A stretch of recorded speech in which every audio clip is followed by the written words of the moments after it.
pencet syariah, soalnya saya penasaran syariah tuh apa ya. Gue biasanya investasinya lebih ke ibadah ya. Berbohong pada orang tua, membuang sampah sembarangan, menendang anak.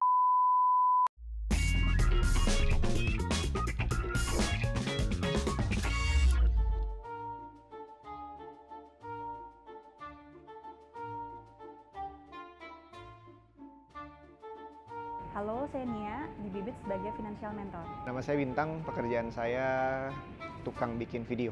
Kenalin, gue Agung Halman Maliki, biasa dipanggil Agung. Pekerjaan gue saat ini sebagai software engineer. Saya Muhammad Ronaldo, saya adalah seorang stand-up comedian. Halo, nama saya Hendy sebagai investor muda. Investasi. Investasi dong. Investasi tentunya. Investasi. Iya dong, pasti dong. Di Bibit tentunya. Di reksadana, di saham, ya itulah. Kadang di bibit, kadang di Stockbit. Bibit syariah. Gue biasanya investasinya lebih ke ibadah ya. Kalau menggunakan aplikasi yang lain itu udah dari 2014, tapi untuk Bibit itu udah baru mulai awal tahun ini. Sejak sekitar 2019 sampai 2020 sih. Ya sejak lama tapi bukan yang investasi reksadana gitu-gitu sih. Sejak tahun 2021. Tahun 2019-2020 gitu. Iya, betul. Pakai dong. Pakai mas. Pakai.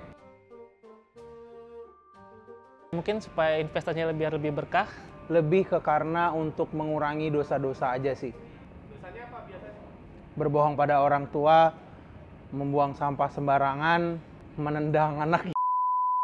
Ya balik lagi sih, kan tadi saya bilang kan, saya lebih ke ibadah kan. Makanya saya coba cari investasi yang bisa, nggak riba kali ya, yang syariah lah. Kebetulan waktu itu kepencet, Mas. Iya, asalnya mau pilih bibit yang lain, bibit biasa, bibit standar.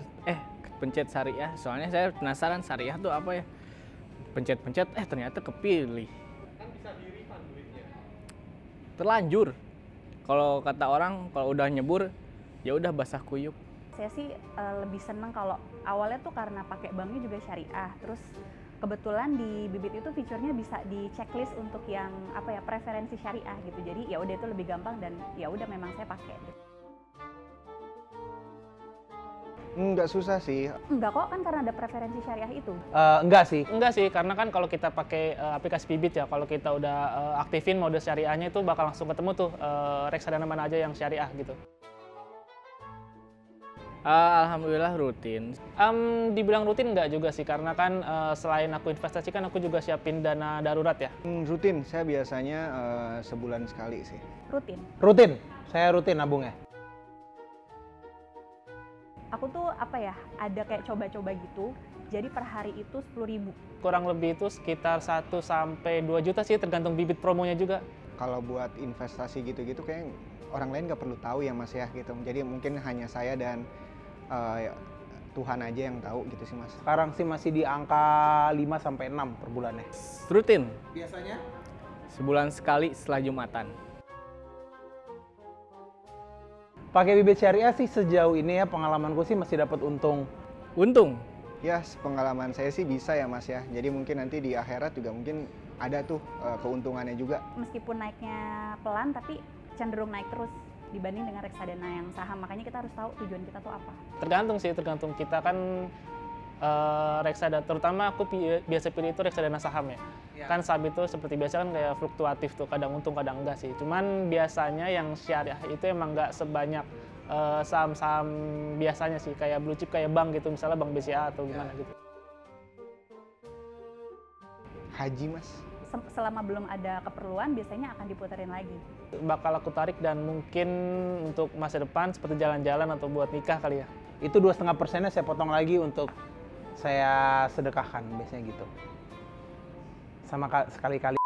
Saya keuntungannya sekarang itu bisa buat beli ayam KFC. Sebenarnya apa sih bedanya reksadana syariah dan reksadana non syariah? Bedanya sebenarnya lebih ke prinsip pengelolaannya. Kalau syariah itu harus sesuai dengan prinsip-prinsip syariah, maksudnya ya nggak boleh yang non halal dan segala macamnya. Makanya di dalamnya aset-asetnya, reksadana itu kan ada asetnya di dalamnya ya, ada deposito, obligasi dan juga saham. Kalau di reksadana syariah, asetnya itu ya mau nggak mau pasti harus deposito syariah, obligasi syariah yang disebut sukuk, atau saham syariah. Itu semua udah ada tuh. Jadi semuanya tuh udah masuk ke kategori yang syariah. Terus kalau kita ini mau mulai investasi reksadana syariah, cara milihnya itu kayak gimana sih Kak? Cara milihnya pasti ya sebenarnya kalau cara milih nggak jauh beda dari reksadana konvensional gitu. Tapi pastikan kita screening dulu. Reksadana syariah itu sebenarnya segampang di nama produknya itu di atasnya pasti ada syariahnya. Oh. Gitu. Jadi itu udah pasti syariah tuh, dan itu memang udah diatur kan, ada ketentuan dari DSN MUI itu pedoman pelaksanaan investasi reksadana syariah. Jadi itu reksadana yang udah masuk ke ada label syariahnya itu pasti udah dipastikan memenuhi standar-standar tersebut. Tuh. Nah teman-teman bisa pakai fitur yang namanya bibit syariah. Kalau di bibit tuh udah lebih enak. Jadi kalau kita nyalain itu semuanya reksadana yang tersedia tuh udah kesortir syariah doang. Oh berarti ada kayak semacam filter gitu kan? Filter, betul. Jadi kalau yang preferensinya syariah itu udah tinggal pilih-pilih reksadana aja, nggak usah mikirin lagi ini konvensional atau syariah ya. Thank you Kak Reman.